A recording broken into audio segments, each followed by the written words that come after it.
بسم الله السلام عليكم ورحمة الله وبركاته فرينتيدان waxay ku socotaa Soomaalida degan North America waxaan leeyahay Soomaaliyey maalin walba social media markaan fiirinana waxaan ka aragnaa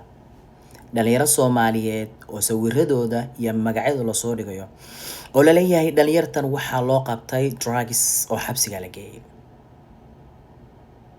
waxaan kaloo ku aragnaa sidoo kale dhalinyaro Soomaaliyeed sawiradooda iyo magacyadooda oo maal walba la leeyahay waa la dilay Allah naxariisto sidoo kale waxaan ku aragnaa kuwa kale oo la leeyahay lacag bay xadeen iyo waxbay qaateen iyo waxbay dhaceen oo iyagana xabsi baa la geeyay waxaadna ka wareysaan mar walba in yani ummadan wadankan aan joogno iskale ama midabka cad leh inay Soomaali maalin walba erayo iyo waxyaalo aan u munaasab ahayn ay ku yiraahdaan iyadoo uu ugu horeeyo odayga wadankan maamulo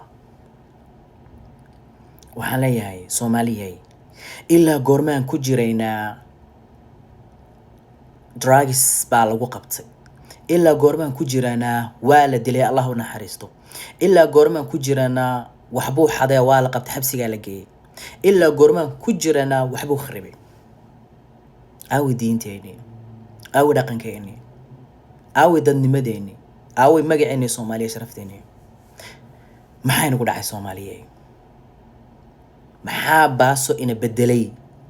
oo dhinaca xun ina tusay oo dhinaca wanaagsan ina tusi waayay Soomaaliya anigu laba xal baan hayaa waxaan aaminsanahay labada xal hadii la sameeyo in wax badan isbedeli doonaan insha Allah xalka koobaad wuxuu yahay qabiilkan iyo qabyaaladan aan wadno intaan duuduubno iyagoo dhan halkaa inaan iska dhigno sababtan saa u leeyahay waxay tahay qabiilkaaga maxaad uga baahan tahay oo uu ku taray baliisheeg Mareykanaa joogtaay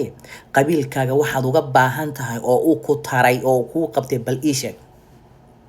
waliga ilmahaaga iskuulum ka bixiyay waliga guri kiriis ma ka bixiyay waliga gaarigaaga paymentkiisa kugu taagan ma ka bixiyay waliga ilmahaaga xanuunsan dhakhtar ma kuu geeyay oo markii uu soo caafimaad ma kuu soo celiyay waliga ilmahaaga muxuu ahaa shaqo ma geeyay oo shaqo ma u dhameeyay waliga ilmahaaga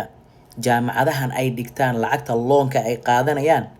ma yiraahdeen war hebel ama hebelaayo lacag 100,000 ama 50,000 lagu leeyahay aan isugu dardarno oo aan ka bixin waliga ma yiraahdeen bal qabiilkaagu wuxuu ku taray bal ii sheeg maal wal meesha la taagantay reehbel baana landheeraan hay sidee landheer u tahay adagoo ilmahaagii full stambo ay cunto ku cunaan la siiyo sidee landheer u tahay adigoo ilmahaaga iskuulka ay dhigtaan bil walba laga bixiyo sidee landheer u tahay adigoo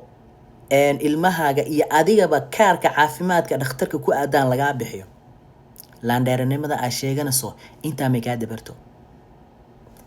aqliga iyo maskaxdu dhinaca wanaagsan Soomaaliya u shaqeyso waxaan taas xalka koobaad baan u arkaa qabiil in halkaas ka dhigno markaan iska dhigno kadib insha Allah aan sameeyno hal community oo Soomaali ah oo isku duuban communitygaas oo aan u sameeyno shuruuc aan yani hadhow la isku khilaafaynin tusaale yar qofkii soo magaca Soomaali wax dhibaya sharafkiisa iyo diintiisa iyo magaciisa iyo qiimihiisa wax u dhimayo qofkii sameeya waa in loo digo waa inaan dheeraanaa joog waxaan aad ku socoto wax wanaagsan maaha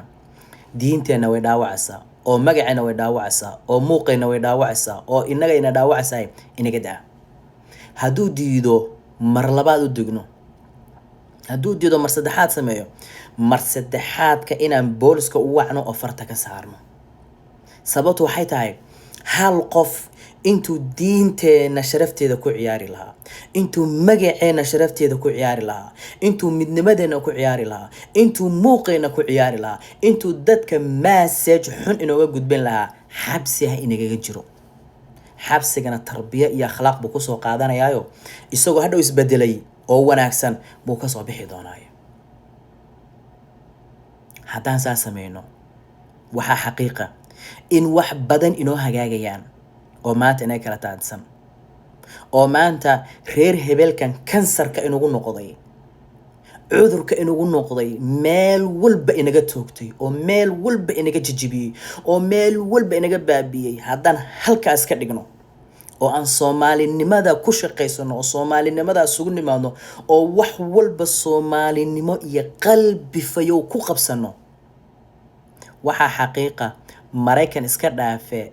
Soomaalida adduunka joogto oo dhan ilaa kuwii dalkii joogay baanu hagaajin karnaa. waxaan leeyahay Soomaaliyey wax wanaagsan waan rabnaa umana soconne wixii wanaagsan wadada ay leedahay waan naqaanaaye taas aan qaadno taasana adduunyo aakhira ku badbaadan lahay. wallahu la tawfiiq. Assalaamu calaykum waraxmatullaahi wabarakaatuh.